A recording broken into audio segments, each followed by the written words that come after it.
So we were talking before lunch about the beast attack and the need for random initialization vectors in CBC mode in TLS, and actually in lots of other protocols too. In this lecture, I want to now start focusing on the padding in TLS, in the CBC mode cyberspace, and talk about padding oracle attacks, then leading up to Lucky 13, which is an attack from last year now, 2013. And then finish off giving you a few hints about how you can actually improve the security of TLS, assuming that you patch against all of these attacks, okay? Or at least a proof of one part of TLS, one part of the TLS record protocol. And then if there's time, in the very last session, I'll talk about how to break RC4 when it's used in TLS, which is another attack from last year. Okay, so padding oracles. So here's a reminder of what we're trying to analyze. It's this MAC, then encode, then encrypt construction. And in this half, we're going to be interested in the padding, and we're interested in the cipher suites which involve CBC mode. Okay? And until very recently, this is roughly half of all TLS connections. We'd be using CBC with one of these block ciphers. More often than not, CBC with 128-bit AES keys. So this is a lot of TLS that we're going to be analyzing. A lot of real-world application. So we're going to focus in on this padding. As you remember, I said before, this padding is not integrity protected. Okay, it's added on the end after the MAC has been computed, and then it gets encrypted. And this is, kind of dodgy, right? To use an English colloquialism, it's a slightly risky thing to be doing. So the padding has a particular format. We're adding bytes. Everything is byte-oriented in TLS, and we either add a single byte 00. Meaning, actually, there were no bytes of padding, because actually that last byte is the length of the number of bytes of padding that we added. So the semantic here is that 020202 means I added 2 bytes of value 0202. So it's actually 3 bytes, just to confuse everybody. Okay? And you can go all the way up to FF, FF. So 256 copies of FF, which means you can add more blocks than you really need to maybe try and hide the length of plain texts. Okay? And this is called variable length padding. Okay, so here are the possible padding patterns, as I've just said. This is just summarizing what I just said. We always add at least 1 byte, so we always have to add at least 00. And if we need t bytes, then we add t copies of the byte representation of t minus 1. Okay, that's the rule. So those are the possible padding patterns. So let's think now about, I mentioned this already. TLS 1.0 says you might do variable length padding longer than necessary because you want to frustrate attacks on a protocol based on analysis of the lengths of the exchange messages. Now, yeah, this is interesting. So remember in our security model for NCPA and NCCA from the first session, M0 and M1 always have the same length. Okay, the two messages, the plain texts, always have the same length. And now what we're saying here is that, well, we could maybe have messages of different lengths, but as long as they get encrypted to ciphertext that have the same length, then maybe that's okay. Maybe we can hope to hide the underlying message length. Okay, so there's in the background here is some kind of extended security property that we might hope to get from this variable length padding. It turns out this wasn't really formalized until 2011, in a paper that I'll talk about a little bit later on. So there was no kind of formalization of this idea of trying to do variable length padding and trying to protect the message length as well as the content of the messages. Okay, so how should we handle padding during decryption? You remember in this picture that we have to decrypt. Going backwards now, we have to decrypt, then we have to try and remove this padding before we can check the MAC on the payload and the header and the sequence number. Okay? So what should we do if this removal of the padding somehow goes wrong? Well, first of all, how could it go wrong? What could possibly go wrong when we try to remove the padding? Any ideas? Incorrect number. Incorrect number? Yeah, so we might find, for example, that it doesn't end, we don't have any of these patterns at the end. Okay, we might see a pattern 0201, for example, and that would not be valid, right? It wouldn't be one of these patterns. Okay, what else could go wrong? Maybe the end of the message mix with the padding. So we don't know where the boundary is between the MAC tag and the padding, right? Is that kind of what you're saying? Yes. Yeah, absolutely. Or maybe... Just drop the last part. Sorry? The adversary can just Right, so let's say this padding is more than one block. This is CBC mode. Maybe we chop off the last block, right, as the adversary. And now we'd get something that wasn't one of these patterns, right? So it can go wrong, especially if we're under attack. Something else that can happen that's kind of interesting is that maybe you have the start of a valid pattern. Maybe you have FF, FF, FF, starting from the right and working to the left. Right? That's what you do in Israel, I'm told. And actually, before you get to 256 copies of FF, you've actually run out of message. Okay? It's possible that when you start to try to remove the padding, you find out there isn't, the padding pattern is so long, there's not even enough message there to remove the padding in the correct way. Okay? So you can have kind of overflow conditions where you start to remove the padding and then you discover, oh my god, I've run out of buffer. I've run off the end of my buffer. So I guess that's an underflow condition, actually. Anyway, lots of bad stuff can happen. So what does the RFC says? It says that if there's an error alert or an error message in TLS 1.0, and this is like basically if the ciphertext wasn't an even multiple of the block length, an even multiple of the block length, that's interesting, or its padding values when checked weren't correct. This message is always fatal. So what this says is if you encounter padding that isn't correctly formatted, you should send an error message and you should then throw away your keys and tear down the TLS connection. And it's game over, right? Then maybe the application, the client, has to re-establish the TLS connection using a new run of the handshake, and then you set up new keys and then you can carry on communication. So this suggests that the padding format should be checked, but it doesn't specify exactly what checks you should do. Okay? It doesn't specify in detail what you should do. And this leads to an attack, okay, if you don't check carefully. So Vaudenay, in a web post in 2002, pointed out that if you don't carefully check the padding format, then there's a very simple attack that recovers the last byte of plaintext from any block that you like, from any target ciphertext block. Okay? So we need some assumptions for this attack to work. These are very mild assumptions. Suppose the attacker has a TLS ciphertext and he knows that it contains a complete block of padding.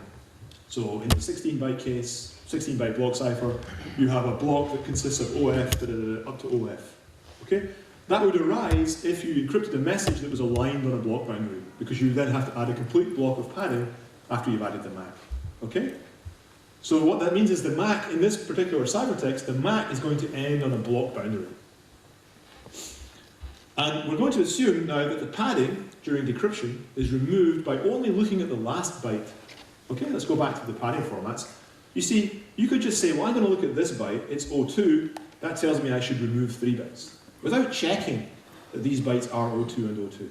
Or you see OF, you say, okay, I'm going to remove OF, or I'm going to remove 16 bytes, because the value of that field is 15. Okay, so I don't actually check whether these bytes all have the correct value, I just remove as many bytes as are indicated by the end, the last byte, plus 1. Okay? That's what we're assuming is going to be done. So what we're saying is we're assuming there is not a strict padding check. And I want to show you an attack based on that. But this is Miller's attack, and it's very simple. Okay, here's our special ciphertext. Excuse me, CBC mode encrypted. So when we decrypt it, what we know is that in the last block, we have a complete block of padding. So what would be the bytes in this block? What would the values be? OF, right? 16 copies of OF. Okay? And in this session, in the next session, yellow always means padding, orange always means MAC. Okay? So what can you tell about this MAC? What must this be the output of? HMAC for which MAC algorithm? SHA-1. Yeah? Yeah, because it's 16 bytes plus a quarter of the next block, 20 bytes. It must be HMAC SHA-1. Would it be F or E? It would be F. Because F means 15, and you add 16 copies of 15. Okay, that's the padding rule. Okay, so, we've got this magic ciphertext. And now what we're going to do is, well, we know the byte value there must be OF. So now what we do is we chop that block off. We replace it by the target block that we want to get decrypted. Okay? This is from anywhere in the stream. This is our target block. And now we append it. We stick it on the end. So now what's going to happen? Who can tell me? There might be a chocolate in this. Who can tell me what's going to happen?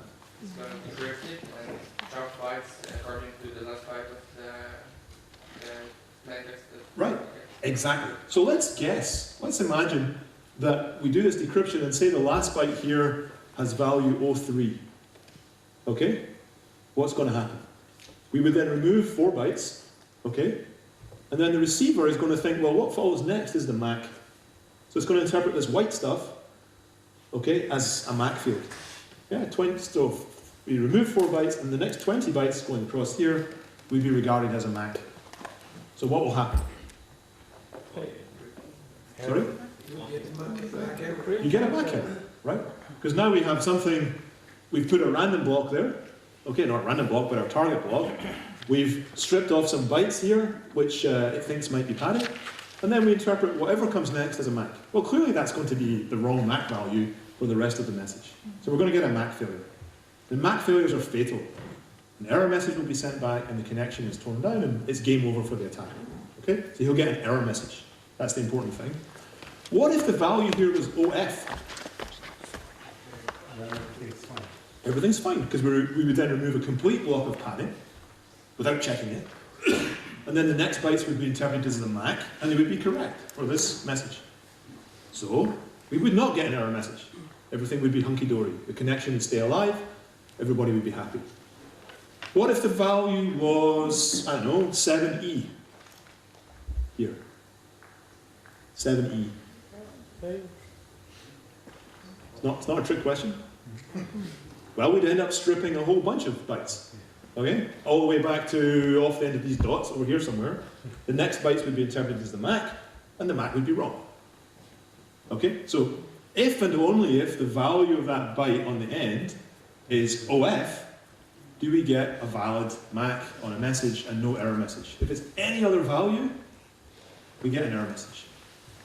Yeah? You all with me? Except Good. for negligible. Except for, yeah, but then you've broken the MAC, so kudos to you for being a MAC forger. What? Unless you've broken the MAC, Yes. right? So I'm going to assume our MAC is good. That's not going to happen. In attacks, we don't care about negligible probabilities. Maybe that's the right way to put it. Okay, so decryption succeeds if and only if this byte value is OF. So now you've found a byte of what? Well, if you know this byte value is OF, and you know CT minus 1, you can go back through this XOR, and you know the output of DK on C star in the last byte position. But now you could replace CT minus 1 by whatever was before C star in the block of ciphertexts, in the true ciphertext position before C star, and you'd be able to work out what the true plaintext byte was here. Okay? So let me explain that with an equation. So we get the last byte of DK C star there, and so what we do, we have this equation, decryption succeeds, and we get no error message if and only if this equation holds. We get back the last byte of DK of C star, and then we can get back the last byte of the original plaintext. Oh no, I don't have an equation for that, so let me explain it slowly. So now we know the last byte here coming out of the block cipher decryption. Okay? And what I know is that, so what I want to do is work out what the last byte is for the actual decryption of C star.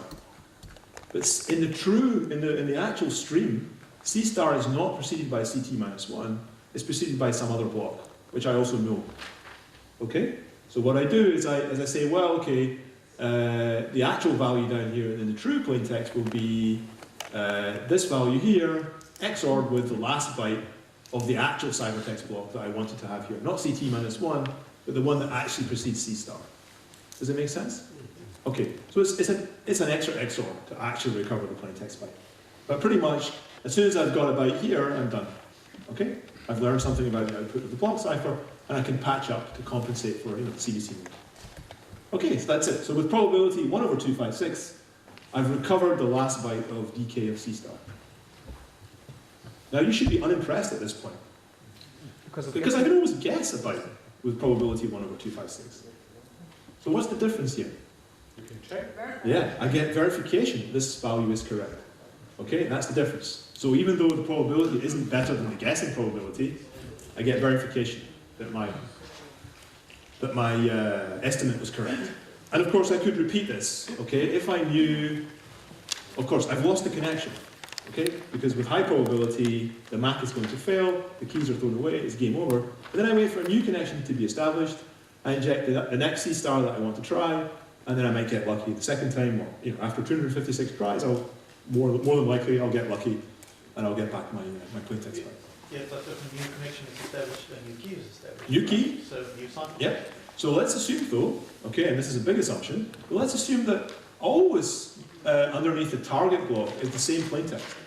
Maybe you're sending a password over and over again, or you're sending a cookie over and over again, right? And I'm JavaScript making GET requests. So I can arrange that always underneath the target block is the same plaintext. Okay? So I could look and I could see, well, I already tried a particular value, trial value here.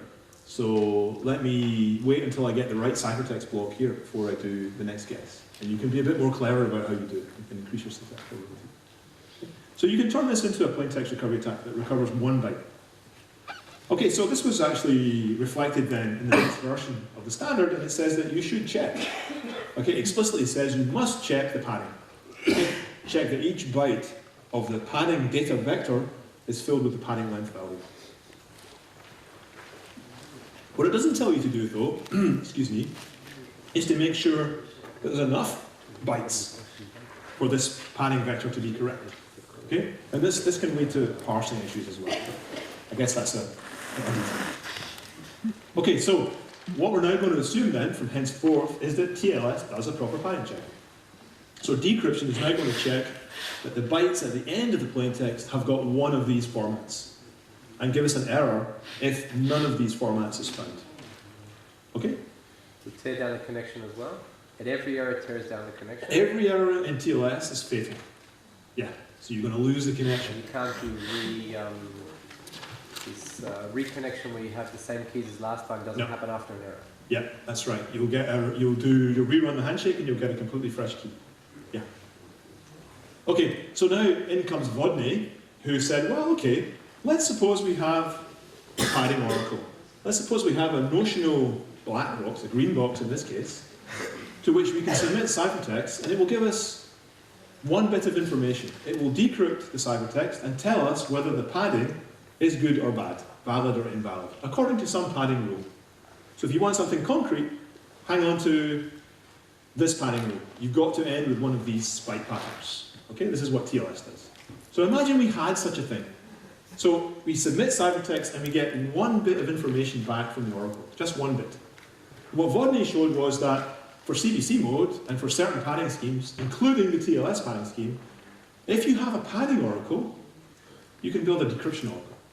So you can leverage this 1 bit of information to get back as much plaintext as you like. Okay? And it's relatively efficient. We'll see how efficient it is. Okay?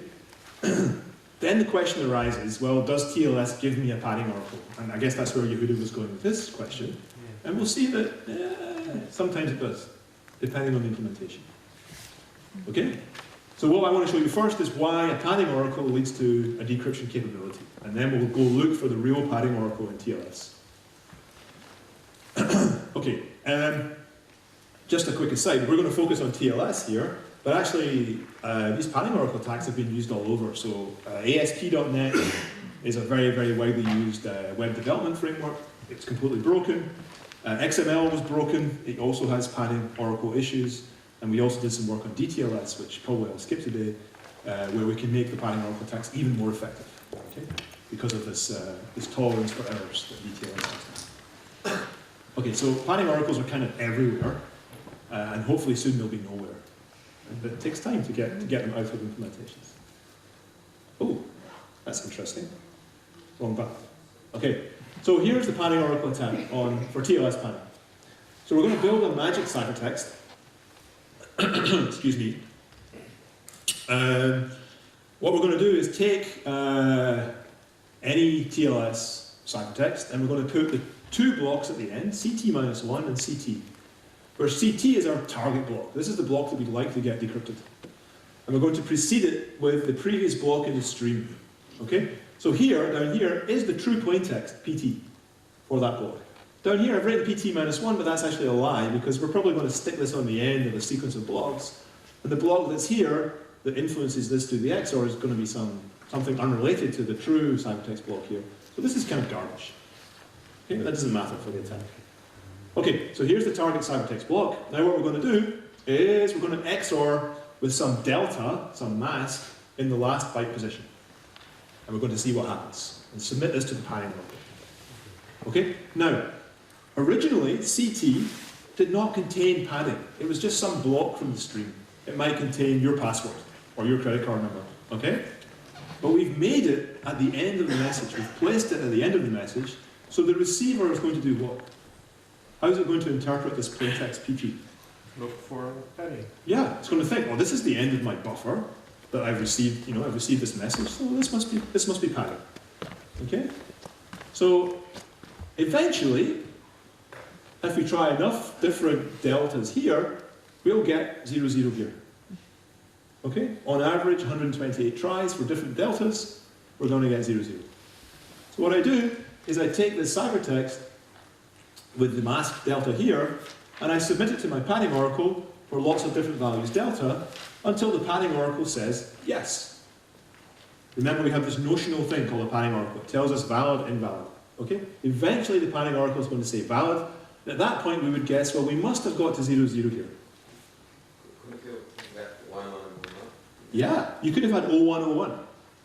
But if everything's random, that's 256 times less likely than hitting 0, 0. Okay? Depends on the distribution of the plaintext, actually. Twice? No, because it's a pattern on 16 bits instead of on 8 bits. Okay, so it's 256 times less likely to hit 0101. But the plaintext is not random. It's not, so I'm lying. Yeah, I'm glad you pointed that out. So what we have to do is we have to eliminate the possibility that it was 0101. Well, we can do that, because what we can do is, if we do a bit flip in the second last position, okay, if this was 0, 0, then the padding will still be valid. If it was 0101 and we bit flip in the second last position, then we'll bit flip, we'll disturb this 0101 pattern, and the oracle will go to invalid instead of valid. So with one extra test, we can eliminate this unlikely position, this unlikely condition. Okay? And that's a fine detail that I never want to talk about again, because it's ugly, right? But in a real attack, you probably have to take care of that. Otherwise, you're going to have false positives.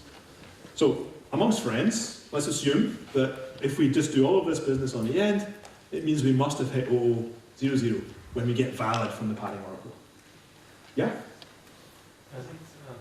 Doesn't TLS check for the back at the end? So, good point. But we're not there yet. Right now, we're saying, suppose we have a padding oracle.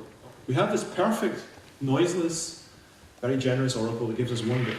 And then we're going to see, how do we make this work for TLS? Right? So the MAC's a problem, you're right. Because look, I constructed this bogus message, clearly the MAC's going to fit. Yeah, so, yeah. How do we get the oracle? We'll find out. Okay, so now what do I do? Now I know this is 0, 0, what do I do next? 0, 1. Yeah? Well, first of all, I want to extract some plaintext. Yeah. So you have delta is the plaintext. In this case, that's right. So actually what I've done is that I know the true plaintext byte here satisfies this equation. The true PT in the last position, XORed with this mask delta, must equal 0, 0, which means that the plaintext byte equals delta, solving this linear equation, right? So I've got 1 byte of plaintext. Good. Now I'll ask the question, now what do I do next? Somebody said it. Yeah, so what I do now, okay, is I go after the second byte, and what I now do is I set this byte in the last position to be 01 by changing the mask up here. I know which value gives me 0, 0, so now I know which value to put here to give me 01 down here. It's another offset by 01. Okay, so now every time I submit to the oracle now, I know this last byte is always going to be 01. Okay, so what I do instead is I flip bits with a mask delta 1, delta 0, where now I keep delta 0 fixed in this position to give me 0, 1 here, and now I vary the second last byte in delta 1 until I get 01, 01. Okay? And now I know that I can't hit 02, 02, 02, because I knew already that I hit 0, 0. So the problem that you raised before doesn't arise again. It only arises for the first byte that you try to extract. Okay? So now, eventually the oracle, when I keep trying different values for delta 1 in this position, eventually the oracle says, yep, you've hit the right byte, you've hit a valid pattern, I know that it must be 0101, and now I can recover a second byte of plaintext. Okay? Yeah? and I have to play again to patch up the masks and everything works, okay? So actually you didn't need the extra check for the last byte, because looking for the previous byte would automatically validate the previous one. Yeah, absolutely, absolutely. Good observation. Okay, so we can keep going, okay? And you know, on average, 128 trials for each byte. I'm going to extract the whole block. And then, of course, I can do any block I like, so I can extract as much plaintext as I like. I can extend to the entire ciphertext. Because the attacker can put any target block he likes as the last block. Okay, so what about in practice now? What about Benny's question? What about in TLS? So we know that in TLS, you can get an error message during decryption, either from a failure of the padding format, from padding check fails, or because of a MAC failure. Okay, those are the two main sources of errors. And we also know that if we try to use Vaudenay's attack, it's going to produce an error of one type or the other. Okay, either the padding was wrong, in which case we get a bad pad error, or, well, we were building these bogus ciphertexts, so there's no way that the MAC is going to be correct. So the MAC will always fail if the pad doesn't fail. Okay, so we either get a padding failure, which tells us we have incorrect padding, or we get a MAC failure, which indicates correct padding but a bad MAC. Okay? Because we remove the padding first, and then only then do we check the MAC. Okay. So if you could distinguish these errors, padding failures and MAC failures, then you should be able to do a padding oracle attack, right? If you could tell these errors apart. So can you tell them apart? Well, in TLS 1.0, there are different error messages for these two conditions. That's great news if you're an attacker. The bad news is that these error messages are encrypted. So the attacker can't see them because he doesn't know the key. Okay? And actually, they're not the same length if you look at the byte count, but by the time they're padded and then encrypted, they are the same length. So you can't tell them apart just by looking on at the messages on the wire. You're going to have to do something else. Sorry? Timing? Yeah, we'll come to that. Yeah. Timing is going to help. The other problem is that either type of message you get is fatal. So you get one try, you get to put that first ciphertext into the channel, and your MAC's going to fail, and your keys are going to be thrown away. So it's expensive. You get at the end of all of that, you get a chance. Maybe if you could distinguish these error messages, you get a 1 over 256 chance of getting 1 byte of plaintext back. Okay, we're back to where we were before. Okay, but then, so that was the end of the story until a year later. It doesn't take long. This is another example of attacks getting better with time. Campbell et al. Came along, this is a Crypto 03, and pointed out that even though these error messages are encrypted, typically the MAC failure error is going to appear on the network later than a padding failure. Now, can you see why that is? You check the padding first. You check the padding first, okay, and then you might immediately send an error message if the padding was bad. If the padding is good, then you check the MAC. But that requires computation. You have to run HMAC over your message. Okay? And you can make the message as big as 2 to the 14 bytes. That's the maximum message size. So you can force a timing difference that's as large as the amount of time it takes to check HMAC on a 2 to the 14 byte message. Well, that's probably a few tens of thousands of cycles. Okay? So, by timing the error messages, okay, you can build the padding oracle. Because the MAC check is only done if the padding is good, and then the error will arise later than the padding error. Okay? And this is all because the MAC check is relatively slow.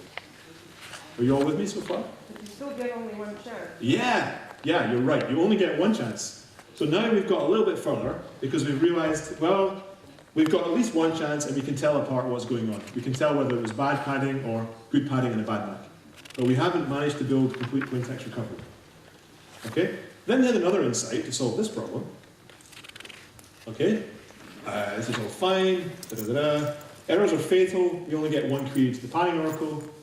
So we get 1 byte of plaintext with probability 1 over 256. Okay. Now, then what they realized, the next step, is to say, well, what if the same plaintext is repeatedly sent in a fixed location across many different TLS sessions? So think of your password now, and it's almost in the same position in the stream of ciphertext blocks. Okay? Now I just do the attack over and over again, and if you notice, the way I presented the attack, I'm going to have to go back a long way, okay?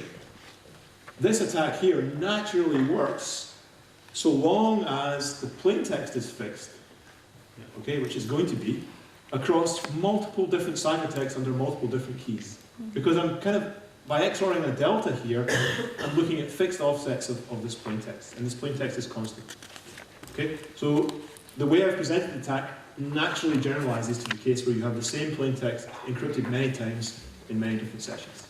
Okay, this is called a multi-session attack, or maybe a broadcast attack if you're familiar with that line of work.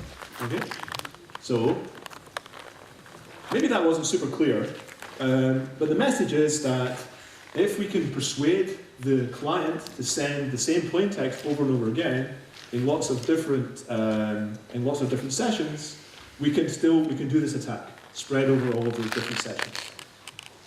Okay, we have what's called a multi-session attack. Now, think to what we talked about just before lunch. We talked about Beast. Beast gives you a way of forcing the same plaintext to be sent over and over again.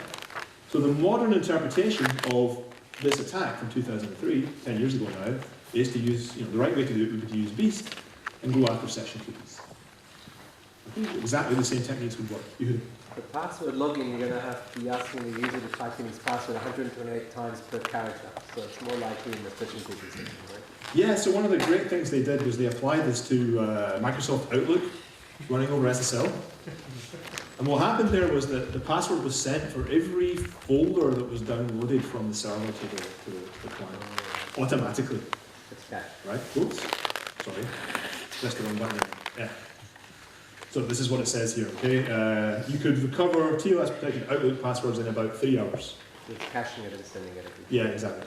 So the user doesn't have to enter his password 2,000 times. He just has to do it once at the start of the session. And what they also did was they had this trick of increasing the message size. So you always stick these blocks on the end of a very long message. And that way you maximize the timing difference. You make HMAC computation take as long as you can. And they actually were able to get a timing difference of about 2 milliseconds. Well, that's huge, right? That's trivial. That's really easy to measure over a network. You can see that kind of timing difference very, very easily, okay? So their attack becomes quite straightforward in some sense. They did a bunch of other tricks as well to choose the masks more cleverly to look for likely passwords. So you don't have to try the deltas in some random order. You choose them in a specific order that you have some underlying model for your plaintext.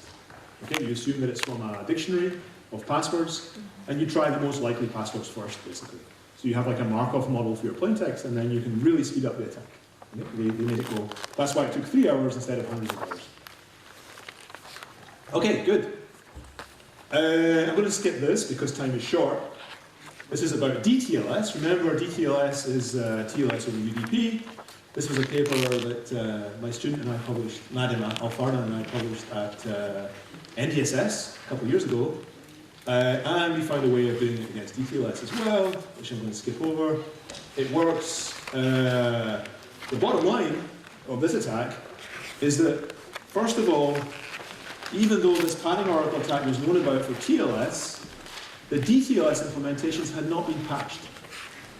And I think the reason is that the implementers of DTLS said, well, we have no error messages. DTLS doesn't have error messages. There's nothing for the bad guy to time. Therefore, we don't have to worry. But we found a way of tricking the implementation into giving the equivalent of an error message that we could time. And then we could do kind of an amplification attack, because we could send lots of packets, one after another, and they would all fail in exactly the same way. The timing difference was then cumulative. Right? You could boost the timing signal. Connection. Sorry? In DTLS, you don't drop the connection. In DTLS, you don't drop the connection. Right. So the important point here is that, where is it now? Yeah, the choice of transport protocol, UDP instead of TCP, has a big effect on security. And this is not something that's built into formal security models for encryption, actually. We don't really, we give the attacker access to a decryption oracle, but we don't say you have one access to a decryption oracle and then the key changes, and you have to do a multi-session attack, and there's a cost for setting up a new session. We don't build any of that into our models. In the theoretical models, once you're encrypting, the break is already on the smallest distinction. Yeah.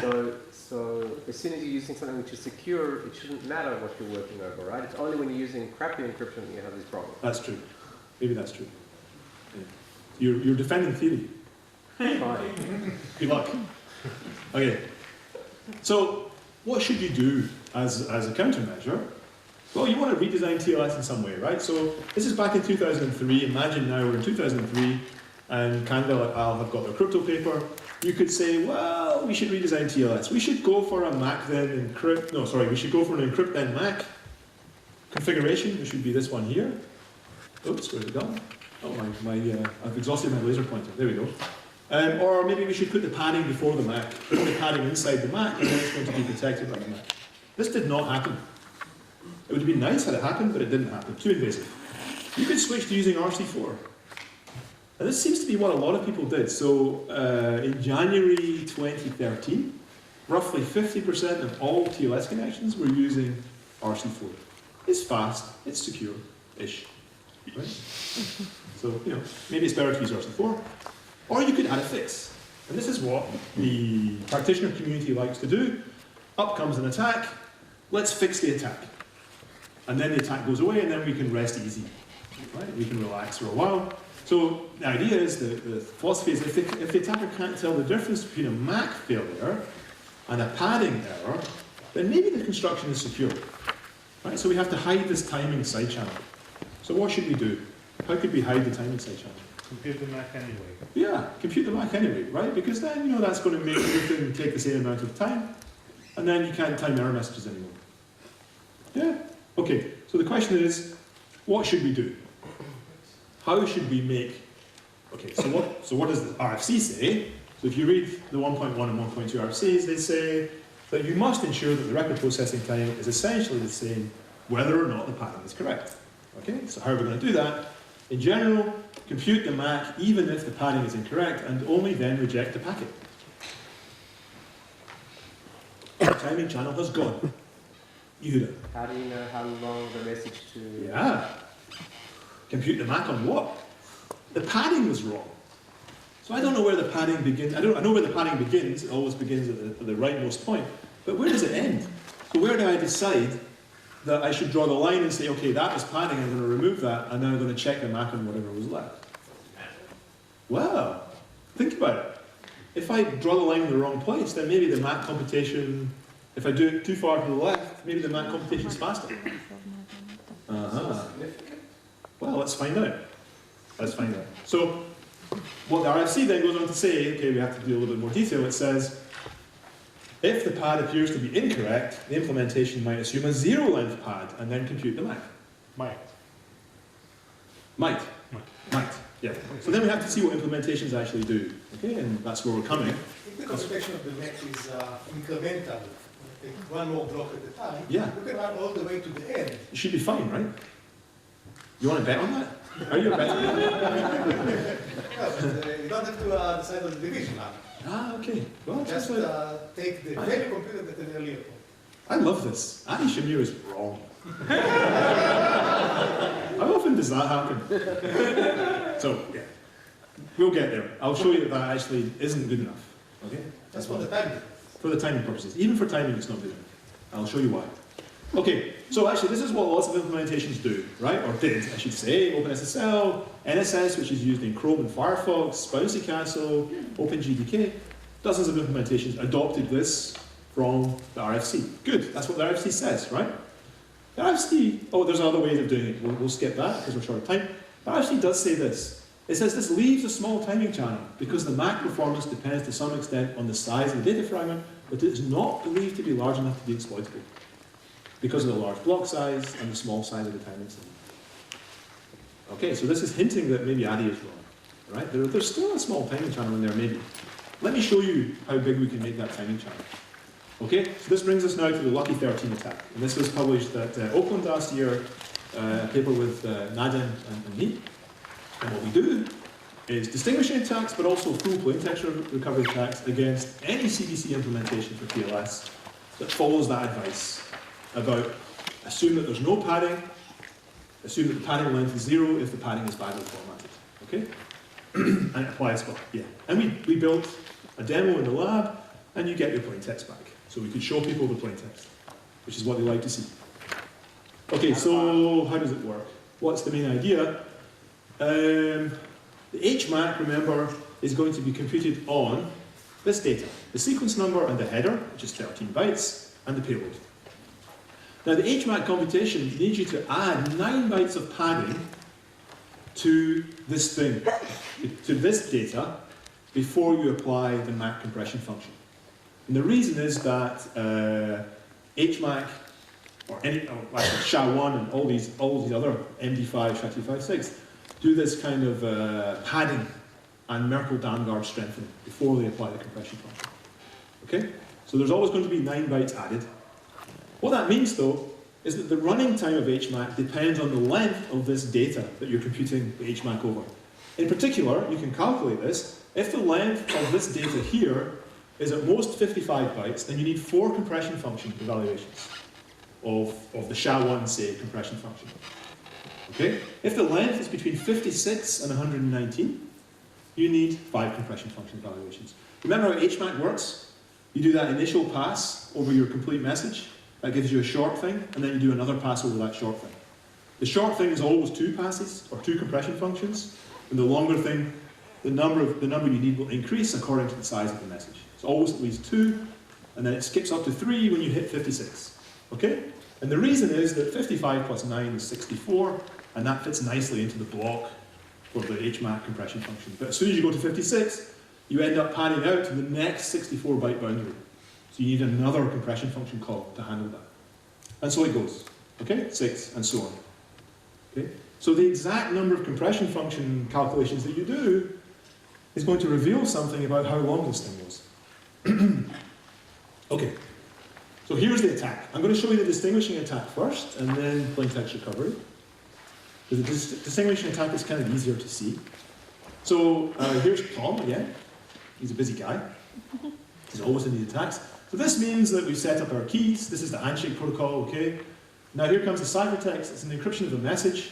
This is a chosen plaintext distinguishing attack. So our message is either this or this. So this says R to the 287 means 287 random bytes. I don't care what they are. You can fix them to your dog's name if you want, or they can just be anything. And then here we have 32 random bytes followed by 256 copies of FF. These messages are the same size. They're both 288 bytes long. Okay? The version is going to intercept the ciphertext, it's going to maul it, and then forward it to the recipient. And we're going to time how long the processing takes of these 2 messages. Okay? So here's our 2 messages. We have 32 bytes and then a whole bunch of other bytes and then 00, or we have 32 bytes and then 256 copies of FF. These are our plaintexts. So these get macked and padded, both of them. Okay, we're just going to assume the minimal length padding here. That's fine. And these get turned into ciphertext, and there's an IV at the front, and this is what gets transmitted over the channel. So the bad guy sees either this or this. And look, they look the same, right? You know, it's a white box with IB and C written in it, right? He doesn't know what's underneath yet. But we've constructed this rather carefully in such a way that the MAC and the padding are both contained in an integral number of blocks, 2 blocks. Okay? We're going to end up with 20 bytes of MAC, because it's HMAC SHA-1, say, and 12 bytes of padding to make 32 bytes. So we've actually got 2 blocks at the end here, and our mauling step is basically we're just going to chop those blocks off. Okay? In either case. So we just chop off the last 2 blocks of our ciphertext, and what's left is now our C prime, and that's what we inject into the network, C prime. So we just chop off 2 blocks. And this is going to get decrypted at the receiver, and let's see what happens on decryption. Well, we have one of 2 cases. Now, what do you see here? Legal padding. In both cases, the padding is legal, right? In this case, 1 byte of padding and a bunch of garbage. In this case, 256 bytes of padding, and then a short amount of garbage. Okay? So the receiver interprets these as 1 byte valid padding, 20 byte MAC, and a 267 byte message. In the other case, a 256 byte valid padding, a 20 byte MAC, and a 12 byte message. Okay? So it looks like this to the receiver. We don't know which case we're in, remember? Now the receiver strips off the padding in either case, and now it checks the MAC on the green stuff and the sequence number in the header. Okay, so what do you see now? Can you see? Yeah. There's a big difference in the lengths over which we're computing the MAC. In the first case, we compute the MAC on 280 bytes. In the second case, we compute the MAC on just 25 bytes. So that's going to be a timing difference, right? Because the time it takes to compute the MAC depends on the length of the message. Okay? So we get slow MAC verification here and fast MAC verification there. And if you work it out, the timing difference is 4 SHA-1 compression function evaluations. So perhaps I didn't explain in a particularly clear way. What I was talking about is that you are decrypting the ciphertext, Yeah. which in both cases is the same length. And now you are running the MAC computation all the way through, but you retain for your checking purposes the value where you think it should end. But the computation of the MAC continues beyond where you think it is, all the way to the end of the decrypted message. Oh yeah, so that's a countermeasure to this attack. No, that's what I said earlier. Oh, that's what you meant earlier. The computation of the MAC all the way through, even if you assume that the end is garbage and just Exactly. heading. Still calculate the MAC incrementally, all I the got way you. through, and then you don't have the timing. So I think you deserve a chocolate for that. But what I want to say is that what Adi's done there is actually come up with the correct countermeasure, which the IETF did not come up with. So you get to choose a chocolate. You're welcome. Anyone wants it? They don't need chocolate. Yeah. You can put it back in the box if you want. Okay. Okay. So, what Adi was saying is what we'll come to in a minute about what the countermeasure should have been, but wasn't. Okay? The countermeasure was assume there was no padding. We haven't even triggered the countermeasure yet, actually, so far. Because here, in the attack, the padding was always good. Okay? In both of these messages, the padding was good. So we didn't even get to that. All we did was we created the timing difference of 4 compression function evaluations. Okay, and then if you implement this on your network and time it, this is what you get. You get 2 peaks, and they're separated, and the separation is about 3.2 microseconds. Remember Vaudenay's attack, or the CHVV attack, was 2 milliseconds. Now we're down to about 1,000th of that, okay? 3 milliseconds. Because we don't have a big timing difference, it's just the timing difference arising from 4 SHA-1 compression function evaluations. But you can see the difference. And if you measure the success rate of the attack, if you give me 1 session, I get an attack, I get a distinguishing probability of 0.75.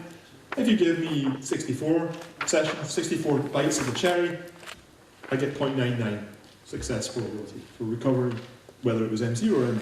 Is that microseconds measurable on a network on the outside? Or? No. It's measurable if you're located close to the server that's doing the decryption.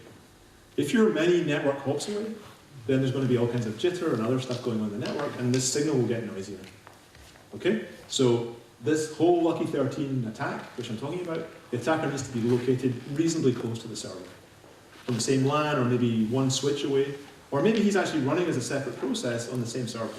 Okay, in a hosted environment, cloud environment. Okay, so there's assumptions here you need to get this to work. So this is not a traveling oracle attack. No. It's not related to the valid. Not yet, but it's about to be. Okay. Yeah. So far it's just saying, well, let's really analyze carefully how the padding is processed, and.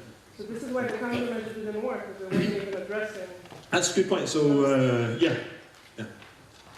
We didn't even the countermeasure didn't even kick in yet. I realized that pedagogically this is the wrong way to present it, because I said, oh, it was this countermeasure, let's exploit it. We're not exploiting it yet. We're about to. Okay, so what we really want to do is plaintext recovery. So let's go and do plaintext recovery, because you've got to show people the plaintext, right? They're not interested in a 64 chosen plaintext distinguishing attack. They want to see the plaintext. Okay, so here's what we do. We're going to build a magic ciphertext, and it's going to be 5 blocks long, and here's our IV, a couple of random blocks, a target block, preceded by CT minus 1. Okay, and this is our target block that we want to decrypt. Okay, so what we're going to do is now we're going to do kind of a Vaudenay style padding oracle attack, and we're going to do a 2-byte mask delta in the last 2 positions. And we're going to submit that for decryption, and we're going to see what happens. Okay, so let's think about it. There's basically 3 cases. There's a 4th case, but I'm not going to discuss it here because it's low probability. You either have 0101 in the last 2 positions, or you have something 00, or you have bad padding. Okay, those are the three possibilities. The other possibilities you could have actually 02, 02, 02. Okay, and that kind of falls under the 0101 case as well. But we're not going to worry about that, right? It's the same issue as we had before with dealing with that slight imprecision. Okay, but we're going to ignore it. So these three cases cover all the possibilities to a first approximation. So let's analyze each of them and see what happens. Let's think about the case now where we have CBC mode of AES, and we're going to assume HMAC SHA-1. So we have 20 byte MAC outputs, 20 byte MAC types. Let's see what happens. So in the first case, we're going to look at is 0101, or even a longer valid path, 02, 02, 02, and so on. So what happens is that we have 2 bytes here or more, 20 bytes, and then the rest is interpreted as plaintext, and then we have 13 bytes of header. And if you do the arithmetic, you end up with 55 bytes going into the MAC check as the message for the MAC check. And what do you know about 55 bytes? How many compression function evaluations do we need? 4. Okay? It's on that magic boundary, right? Between 4 and 5. And that's why I chose everything to be as it is, to make that work. Okay? If we were in another case, let's say we have 00 at the end. This is also valid padding. We have 20 bytes. And then we have, if you do the arithmetic, you have 56 bytes. So this takes 5 SHA-1 compression function evaluations to do. Okay? And then the other case, the bad padding case, well, now the countermeasure kicks in. Bad padding says, imagine there was no padding at all. That's what the RFC says, and that's what all implementations do. Okay? So now we have no padding, 20 bytes of MAC, and then we have 57 bytes going into the compression function, or into the HMAC calculation, and that's 5. So we have 4, 5, 5. Yeah? So we're kind of done. Let me explain what we do next. Okay?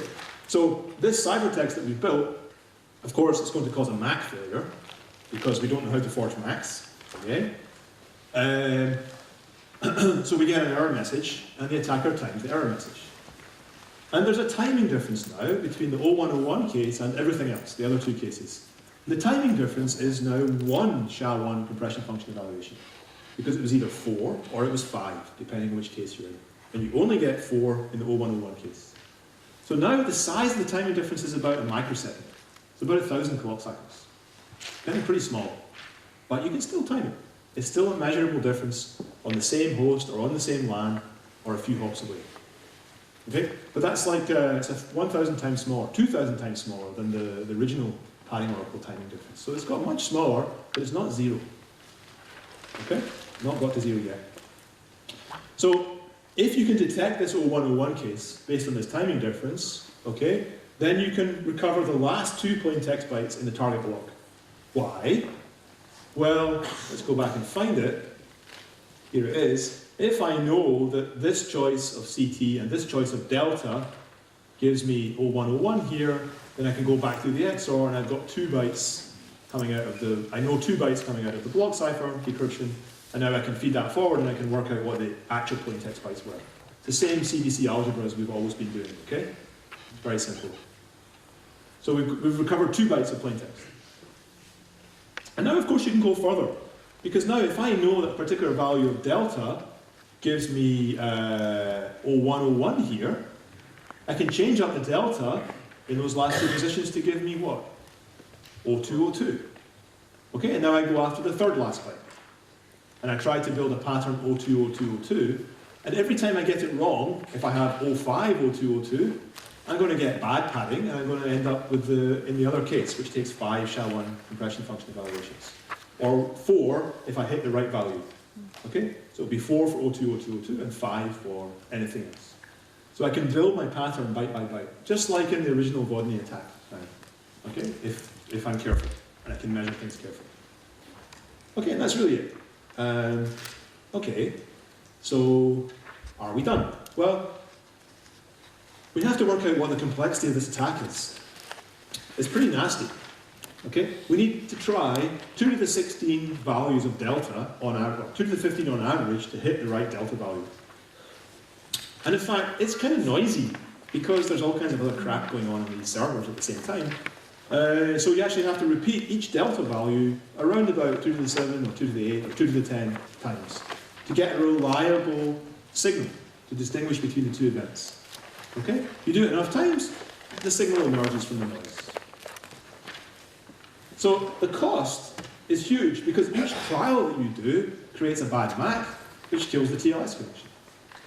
So you actually need, the headline attack cost is something like 2 to the 23 or 2 to the 24 sessions, all encrypting the same plaintext. Right? So it's not that exciting. It's kind of theoretical, isn't it? Okay, but remember, attacks get better. So this is where we were when we first came up with the attack, and we started talking to folks at the IETF. In particular, we talked to Eric Rescorla, and Eric is the chair of the of the TLS working group, and to his eternal credit, he took this seriously, he thought about it, and he came up with an improvement. And he said, well, what about this thing called the beast? Why can't you use beast techniques in combination with your attack? Okay, and make it more practical. So that's what I want to explain next. So suppose you know all but one byte of a plaintext block. Okay, that's the starting point for beast, right? Remember, we can do that by sliding things around from before lunch. Then we don't need 2 to the 16 attempts. We only need 2 to the 8 attempts, because we can extract the unknown byte, knowing all the other bytes. Okay? Basically, we know how to set the mask so that we hit the valid padding pattern in the all but one position, with all the other positions being known. And actually, this works now as well. What I showed you before was specific to SHA-1. This now works for any combination of block cipher and hash function. Okay? The hash function size doesn't matter anymore. We can arrange things so that we can always recover the unknown byte. What if the plaintext is base 64 encoded? Well, then actually, a lot of the masks we don't even have to try. They're not valid. They're not going to. We know that the plaintext comes from a restricted space. We only have to try 2 to the 6 masks. And we have to do maybe 2 to the 7 trials for each attempt. So now the cost is 2 to the 13. So we went from 2 to the 24 or 2 to the 23 all the way down to the 2 to the 13 by assuming that we know all but one byte and assuming that the plaintext is base 64 encoded. The improvement, assuming that the plaintext is coming from a smaller subset, Yeah. could have been applied also to the previous version of the attack. Yeah, absolutely, absolutely. But then you would have gone from 2 to the 24 to 2 to the 20. Okay? We get further this way by assuming the all but one condition. Oh, wrong button. Okay. So what am I saying here? Okay, this is just to illustrate how you do it when all but one byte is known, but I hope it's obvious. Okay. Okay, so now what we do basically is we take Lucky 13, we turbocharge it using Beast, and we get a practical attack. So we target HTTP cookies. There's a lot of blah there, but basically it's a practical attack. Okay? Because with the JavaScript running in the browser, which is the Beast technology in some sense, we can create as many encryptions of the cookie as we like. And we can control the exact position of the cookie in the stream so that this all but one condition is always met. Okay? Now who's with me at this point? Who's still hanging on to the details? Okay, pretty good. Pretty good. We're getting to the end. We'll be glad to know. Okay, so we're into this situation again where, a reminder once again, this is not a real cookie. It's just a sequence of bytes. And Alice visits the knitting website, gets her JavaScript downloaded. Now the JavaScript itself sends these HTTPS GET requests to the remote server. The browser attaches the cookie to the sequence for us. And for every request that we make, we have a TLS tunnel established.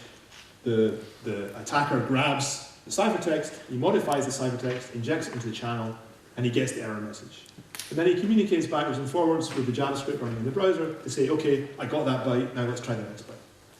Okay? Now, I have to put my hand up and say we did not implement all of this in JavaScript. We just did the previous version of the attack, the simple version, without using JavaScript, where we just have a client generating all the attack packets for us. So we didn't do this full attack, but in principle you can.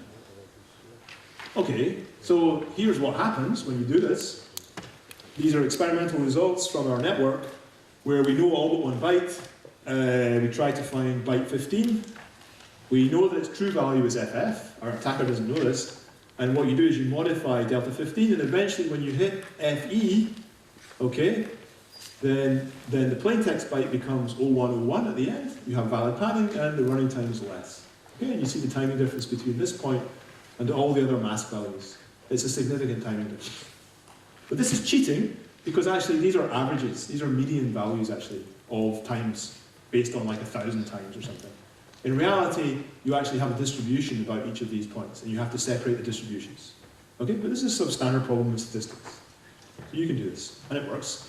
And this graph shows you the success rate. It hasn't come out properly. I think this is because I did it on a Mac. But basically, as you increase the number of trials you do for each mask value, success probability increases until with 2 to the 8 trials, you're done. You get probability 1 with recurrent errors. Why you explain it in 100 megabit network, not gigabit? That's all we had available. But it's a good question. Gigabit, it would have been more noticeable. More. Noticeable. The timing difference remains the same because the timing difference is generated on the server, not on the network. Yes, But you have less jitter, possibly. But it's not getting practical enough to be practical on the internet. Or with more. No, because the internet jitter is like on the order of milliseconds or tenths or fractions of milliseconds rather than the microsecond level you need here. Yeah, it'd be hard to do it really remotely. We didn't try. And on a very busy server, because now Yeah. you're only running one. So we assume that this is the only thing running on the server, and we only have one core. So there's a number of things that would make this really difficult to do in practice.